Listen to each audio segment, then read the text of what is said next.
आज मी बनवणार आहे चकली, ज्या पटकन आणि मस्त क्रिस्पी कुरकुरीत होतात। तर चला बघूया। त्यासाठी जे चकली बनवावं लागते त्याचं आम्ही पीठ करून घेतलेलं आहे। म्हणजेच चण्याची डाळ घेतलेली आहे, मुगाची डाळ, उडदाची डाळ घेतलेली आहे, परत धने, जीरा, ओवा आणि ह्याच्यामध्ये साबुदाणे आणि पोहे ते चांगले भाजलेले आहेत आणि ह्यालामध्ये चक्कीमध्ये दिलेलं आहे, त्याचं पीठ करून घेतलेलं आहे।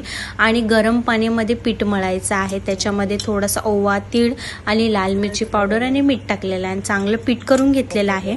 आणि मी आणि माझी आई ज्या आहेत त्या आम्ही दोघी चकल्या बनवत होतो। तर त्या मस्त मला चकली बनवून देत होत्या आणि साईडला मी फ्राय करत होते। तर अशा मस्त आमच्या गोल गोल चकल्या झालेल्या आहेत, तुम्ही बघू शकता। आता आम्ही साईडला मी तेल पण गरम केलेलं आहे, तर आता आपण चकली सोडणार आहोत। एक एक चकली सोडायची आहे। माझ्याकडून सगळ्यांना ॲडव्हान्समध्ये हॅपी दिवाळी। आता आपण सोडलेल्या आहेत सगळ्या एक एक करून, जास्त टाकायच्या नाही आहेत, 4च टाकणार आहे मी ह्याच्यामध्ये। आणि खूप मस्त झाल्यात, खरंच टेस्टी झालेल्या आहेत आमच्या चकल्या। आता ह्याला बारीक गॅसमध्ये गोल्डन ब्राऊन थोडंसं करून घ्यायचं आहे, क्रिस्पी टाईप, तुम्ही बघू शकता। परत दुसऱ्या बाजूने आपल्याला पलटी करून घ्यायचं आहे।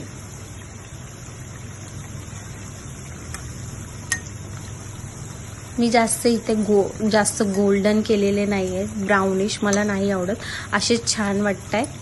आणि अशा आमच्या चकल्या मस्त रेडी आहेत, तुम्ही बघू शकता। तुम्हाला आवडलं असेल तर नक्की ट्राय करा आणि माझ्या चॅनलला नक्की सबस्क्राईब करा आणि मला असंच सपोर्ट करा। Thank you so much and happy Diwali in advance सगळ्यांना माझ्याकडून। Bye bye.